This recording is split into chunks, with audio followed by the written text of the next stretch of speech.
Hi, my name's Laura Morningstar, and I'm going to chat to you today about things that I've learned since being diagnosed with a chronic illness and how that's affected me as a mum and as a parent. I've got some notes, so if I do glance away, it is literally just to have a quick look at those. I think one of the main things that I've learned, and which I really struggled with at the beginning, is that it's important to be honest with your children about what's going on with your health. When I was first diagnosed, or when I was first having health problems, I really tried to hide it as much as possible. I wasn't telling the kids why I was being sick. I was trying to hide actually being sick from them. I was hiding how much pain I was in to them. I wasn't really explaining what that meant and how that impacted me each and every day. So what they were getting was me being more snappy, my patience not being wearing thin a lot quicker than it normally would do, and me not being the mum that I had always been able to be to my 18-year-old. I've got two children of my own, H and T, who are 18 and 8. And then I'm a stepmom to my partner's two children, who are 10 and 7. The 18-year-old doesn't live at home, but the other three do. So not being as open as I could be with them, they were just seeing mum be really grouchy and not very happy, and didn't understand as to why that was. Being honest with them has allowed me to, one, help them to understand why I can't eat pizza, why I can't eat bread. They know about the celiac disease, and we've been really open with them about how that can affect me. The other things that it's helped me to do is say, actually, I can't do everything. I can't do everything like I could do. So I can't do the washing and the cleaning and work and look after you guys and play all the games in the world each and every day. I need to kind of plan it out a little bit easier. So if I'm having a day where I'm doing 3 loads of washing or I'm cleaning and stuff, then I might not have the time to work if you still want me to play, or vice versa.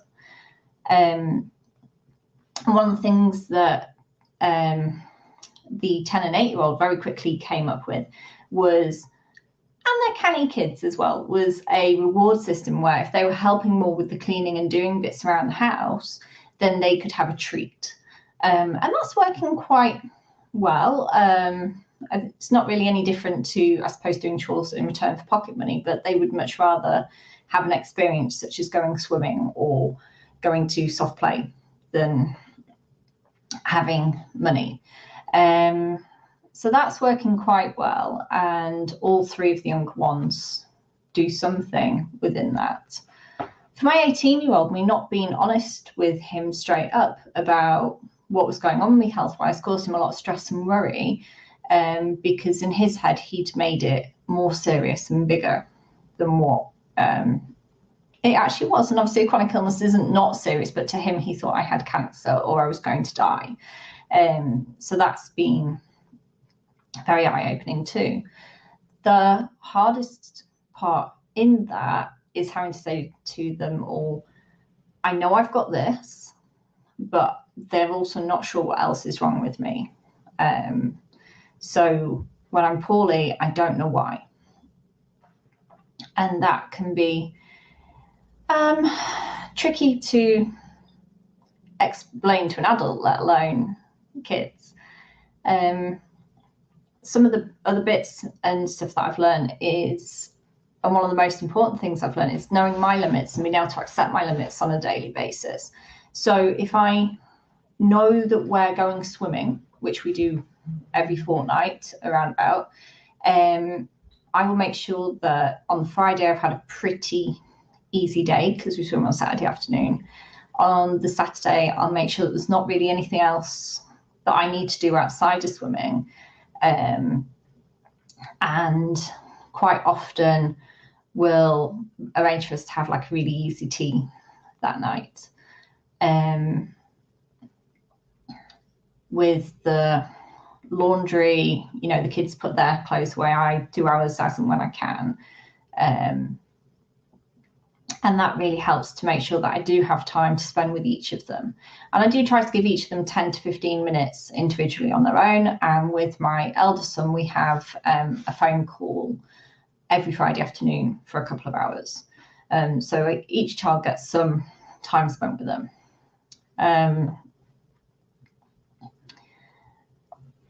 I suppose the other thing is that the kids struggle with a lot is how unpredictable it is, and that I can make plans to do something with them and then can't actually follow through, and helping them to understand why that is has also helped by being more honest with them about what's going on with my health. And they get frustrated and they get pissed off, and they can shout and not be very happy about it. And in that, I have to not react because I understand why they're not happy. But it's a learning curve and a learning process for us all. They're used to, especially my 8-year-old is used to having a mum that could literally run and go forever, you know, nothing was too much, I could do everything. And so for me to have to say to him now, actually I can't, is frustrating. It's not easy for him. I think the hardest thing about it is that obviously I don't know what the future holds for any of us, and I don't know if when they find out what's wrong with me, I might get better, if I've got the right medications or the right treatments, or if I've got something that's going to continue to deteriorate and things are just going to continue sliding downhill. And that's really tricky. I know that when I get over anxious about these things, again, it impacts me physically, and it impacts how well I'm able to manage being a mum. So trying not to allow that to happen as much is really important. And that's it really. I think when you are a mum with a chronic illness, sorry, I've lost my camera. When you are a mum with a chronic illness, or a parent with a chronic illness, it's not just limited to mums. It's like everything, I suppose, with chronic illness, it's all encompassing. So it affects every aspect of your life, and it really does affect you as a mum. Working out how to spend time with the children, which can be done with me either sitting or laying on the sofa, has included us doing lots more reading. We do a lot more activities at home. We play board games. We read. We listen to music together. We draw. We colour. And that's all helped because then I don't have to be up and out the house and as active. I do still try to take them to school on a morning. It's very hit and miss. Last week I was able to manage it 3 times. This week I've not been at all, but I am going to go collect them this evening. So it's trying to use the time that I have that I'm feeling okay as wisely as possible. And when I'm having a good run, not burn myself out, pace myself slowly, but also do as much of them as I can. As I said, it's a learning curve for us all, and it's adapting and accepting what the new normal is. For myself, that's the most important thing, because when I'm able to accept that my experience and life as a mum has to change, then I can be a better parent to the kids, because I'm not frustrated because of the impact the illness is having on me. And that's really helped over the last few months as I've become more accepting of my health issues, because I am more able to say, look, I can't today, hopefully I can tomorrow. If I can't, then we will do it at some point. And I think they're all managing better. But the biggest thing that I've learned is being as honest as I can be about what's going on.